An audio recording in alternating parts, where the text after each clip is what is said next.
तर माऊलींच्या पालखीने सोलापूर जिल्ह्यामध्ये प्रवेश केला आणि यावेळी मोठ्या उत्साहात पालखीचं स्वागत करण्यात आलं। सोलापूरचे पालकमंत्री जयकुमार गोरे यांच्या हस्ते पुष्पहार अर्पण करण्यात आला। यावेळी खासदार धैर्यशील मोहिते, रणजितसिंह मोहिते पाटील आणि आमदार उत्तम जानकर यांच्यासोबतच आजी माजी आमदार आणि सोलापूर जिल्हा प्रशासनातील वरिष्ठ अधिकाऱ्यांची हजेरी होती।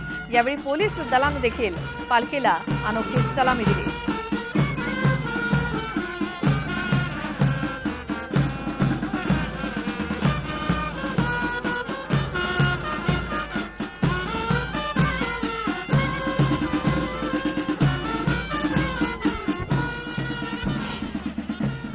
संत ज्ञानेश्वर महाराज यांच्या पालखीचं सोलापूर जिल्ह्यामध्ये आगमन झालेलं आहे। माझ्याकडे मग आपण पाहतोय अशा पद्धतीने माऊलींची पालखी जी आहे ती पालखी सोलापूर जिल्ह्यामध्ये प्रवेश करते आणि त्याच्या स्वागतासाठी मोठ्या प्रमाणात जिल्हा प्रशासन त्याचबरोबर इथलचे लोकप्रतिनिधी हे देखील या ठिकाणी उपस्थित आहेत आणि मोठ्या उत्साहामध्ये माऊलींच्या पालखीचं स्वागत केलं जात आहे। एकंदरीत जर आपण बघितलं तर माऊली आज सोलापूर जिल्ह्यामध्ये प्रवेश करतायत आणि पंढरपूरचा अवघा एक टप्पा शिल्लक राहिला असल्यामुळे प्रत्येक वारकऱ्यांच्या चेहऱ्यावरती देखील तेवढाच आनंद ओसंडून वाहतोय। विशेषतः माऊलींच्या रथाला देखील सुंदर पद्धतीने सजवण्यात आलं आपण समोर पाहतोय।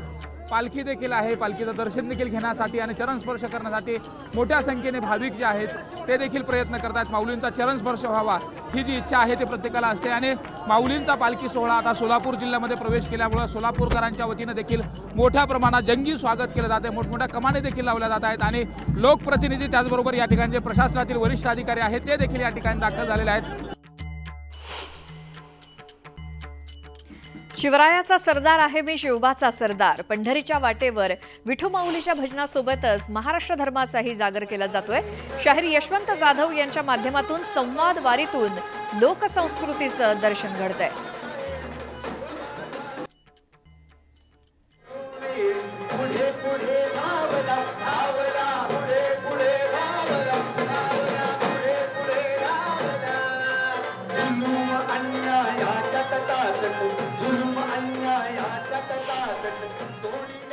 काय सांगाल शाहीर, कशा पद्धतीने तुम्ही वारी करताय आणि लोक आज आम्ही बघितलं एवढ्या मोठ्या प्रमाणात तुमच्या शाहिरीचा आनंद घेत होते। बरोबर आहे।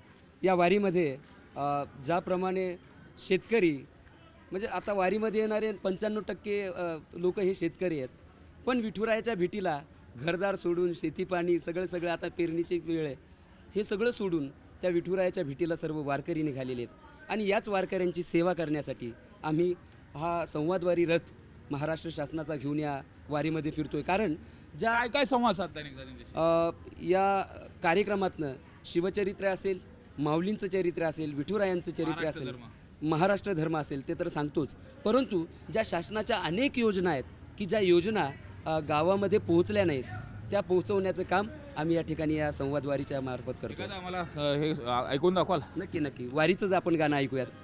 दिंडी चाललेली ज्ञानोबाची, दिंडी चाललेली तुकोबाची, वारी आली आषाढीची, हो दिंडी चाललेली ज्ञानोबाची, वारी आली आषाढीची,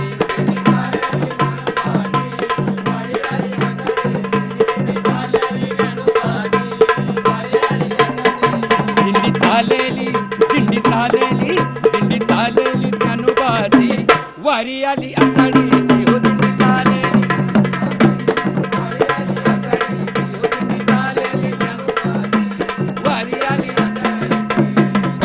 दिंडीत आलो मी आज, हो पहिल्यानं दिंडीत आलो मी आज, ही मातेरी आहे माहेर माझ।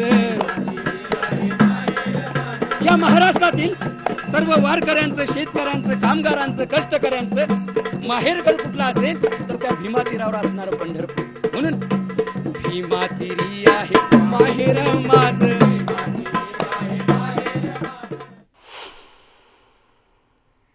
तर संत तुकाराम महाराजांचा पालखी सोहळा अत्यंत उत्साहाच्या वातावरणात पंढरपूरकडे प्रस्थान करतोय आणि या सोहळ्यामध्ये आबाल वृद्धांपासून सगळेच जण सहभागी झालेत। पावनधाम वारकरी शिक्षण संस्थेतली लहान मुलं सुद्धा यात सहभागी झालेत। त्यांच्याशी संवाद साधला आमचे प्रतिनिधी मधुकर गलांडे यांनी।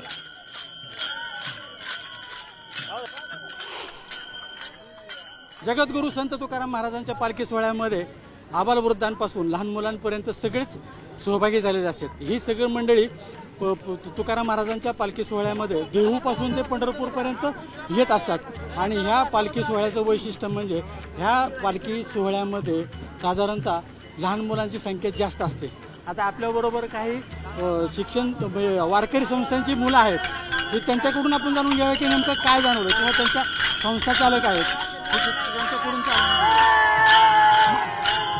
मला एक सांगा, ही कोणती वारकरी संस्था आहे आणि नेमकं आता मुलांची किती मुलं आहेत? हे आमच्याकडे 100 मुलांची संस्था आहे. जगद्गुरू तुकोबाराय पावनधाम नावानं संस्था आहे आमची. औरंगपूर गाव आणि तालुका कळंब आणि जिल्हा धाराशिव होतो. मला एक सांगा, आता ते मुलांचं इथून तिथून येतात चालत येतात, त्यांचा आळस कंटाळा वगैरे अजिबातच दिसत नाही का? नाही हा जगद्गुरू तुकोबारायांचा आशीर्वाद आणि त्यांच्या कृपेनं आमच्याकडे प्रसन्नता एवढी आहे की आळस नावाची चीज आमच्याकडे येत नाही. ए बाळा, मला सांग, तू इतक्या लांब चालत आलाय, तुला काय आळस वगैरे काय कंटाळा? नाही, काहीच नाही. कारण भजन करत काहीच कळत नाही, कितीचं खेळतो किती नाही. तुझं गाव कोणतं आहे? माझं गाव सोमपेठ. हां, आणि आता पंढरपूरला जायचं तोपर्यंत काय कंटाळा वगैरे काय नाही येणार. तर असे ते किती जो साधारणतः देहूपासून या लहान मुलांनी सोडलेलं साधारणतः 140 ते 50 किलोमीटरचं अंतर झालं. पहिल्या दिवसापासूनचा उत्साह त्यांचा आजपर्यंत कायमच आहे आणि पंढरपूरपर्यंत मात्र तो तसाच राहणार आहे. मधुकर गालांडे, न्यूज 18 लोकमत, इंदापूर.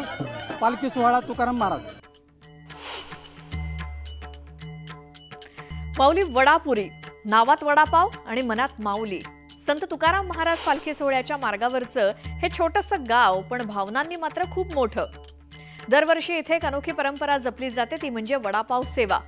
पाटील महाराजांच्या पुढाकारानं महिला वारकऱ्यांच्या मदतीनं हजारो वडापाव तयार होतात आणि मग सुरू होते सेवा. वारकरी थांबतात, प्रसाद घेतात आणि मन भरून माऊलीचा जयघोष करतात.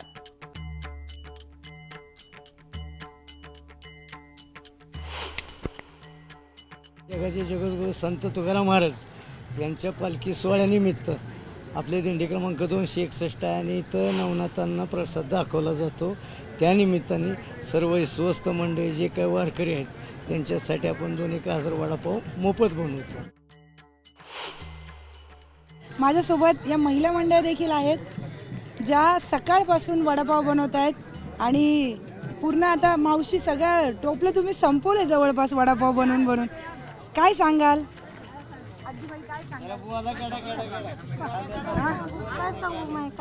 कसं वाटतं एवढा टोपलंभर वडापाव बनवले तुम्ही? चांगलं वाटतंय की, चांगलं वाटतंय. हा, त्या दिवशी अभंग म्हणलेला का तुम्ही, आठवतंय का तुम्हाला? आता म्हणणार का काही बनवता? बोला. कशाला जाऊ मी दूर माझ्या हिताचं पंढरपूर. कशाला जाऊ मी दूर माझ्या हिताचं पंढरपूर.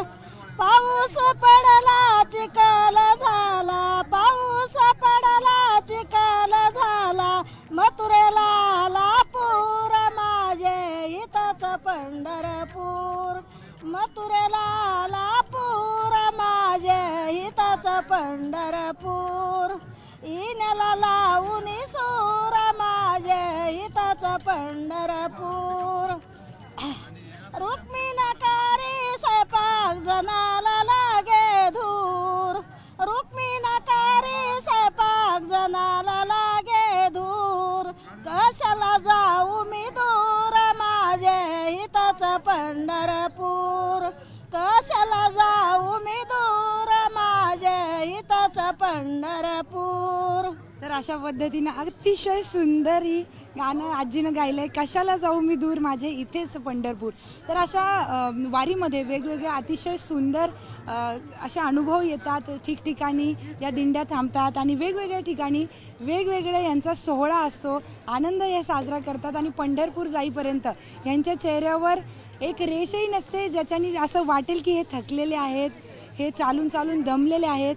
आनंद इतक्या लांब चालत येऊन देखील यांच्या चेहऱ्यावर अजूनही जसाच्या तसा आहे. तर व्हिडिओ जर्नलिस्ट अशोक गोरखासोबत मी प्रियांका लाठी, न्यूज 18 लोकमत, वडापुरी.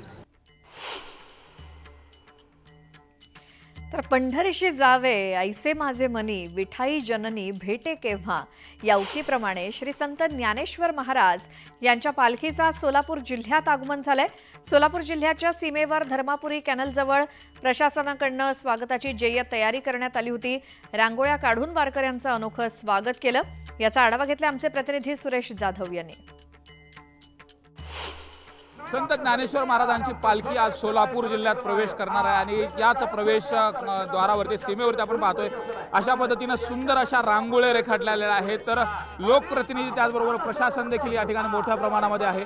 एकंदरीत समोर पाहतोय आपण कशा पद्धतीने सुंदर अशी रांगोळी या ठिकाणी काढलेली, वृक्ष दारोदारी लावा असा जो संदेश आहे तो देखील देण्यात आलेला आहे। यामध्ये जे पोलीस बंदोबस्त आहे त्याचा देखील उल्लेख करण्यात आला आहे। वारीतील पोलीस बंदोबस्त केवळ कर्तव्य नाही तर पांडुरंगाची सेवा आहे अशा पद्धतीने देखील जो मेसेज आहे, आरोग्याची सेवा आहे, याचा संपूर्ण जो मेसेज आहे तो या भव्य अशा रांगोळीच्या माध्यमातून दिलेला आहे आणि येणाऱ्या प्रत्येक वारकऱ्याचं स्वागत देखील केलं जाते। एकंदरीत जर आपण बघितलं तर ही रांगोळी कशा पद्धतीने रेखाटली जाते ते देखील आपण पाहतोय। सोलापूर जिल्ह्यामध्ये प्रवेश करत असताना आता जे पंढरीचे वारकरी आहेत, म्हणजे माऊलींच्या सोबत चालणारे जे वारकरी आहेत ते वारकरी आता पंढरपूर जवळ आलंय याचा देखील भाव त्यांच्या चेहऱ्यावरती असतो आणि समोर ज्या पद्धतीने ही रांगोळी रेखाटण्यात आलेली ते अत्यंत सुंदर पद्धतीने रांगोळी रेखाटत आता या ठिकाणी प्रत्येक माऊलीचं हे स्वागत केलं जातंय। प्रत्येक पालखीमध्ये आलेल्या वारकऱ्याचं देखील अनोख्या पद्धतीने या ठिकाणी स्वागत केलं जात असल्याचं आपल्याला पाहायला मिळतंय। व्हिडिओ जर्नलिस्ट प्रवीण शेट्टीसह सुरेश जाधव, न्यूज 18 लोकमत, धर्मापुरी। शेगाववरून सोलापुरात 550 किलोमीटरचा प्रवास करून संतश्रेष्ठ गजानन महाराजांची पालखी सिद्धेश्वर नगरीत विसावली। शिस्तबद्ध पालखी म्हणून संत गजानन महाराज यांच्या पालखीची ओळख आहे। सोलापूर जिल्ह्यातील उळे कासेगाव या ठिकाणी मुक्काम केल्यानंतर सोलापुरात संतश्रेष्ठ गजानन महाराज यांच्या पालखीचं जोरदार स्वागत करण्यात आलं।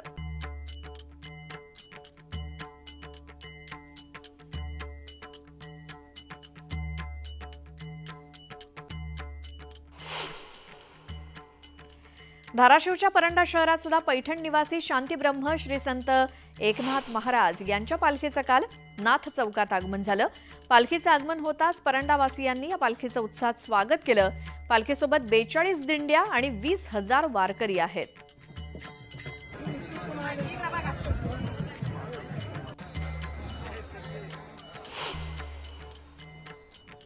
संत तुकाराम महाराज पालखी सोहळ्यातील काही दिंड्या या बावडा गावामध्ये पोहोचल्या तेव्हा काही पोलीस कर्मचाऱ्यांनी वारकऱ्यांसोबत स्वयंपाकाचा आनंद लुटला। पोलीस कर्मचारी वारीत दुहेरी सेवा देताना दिसतायत, सुरक्षा देखील आणि स्वयंपाक सुद्धा।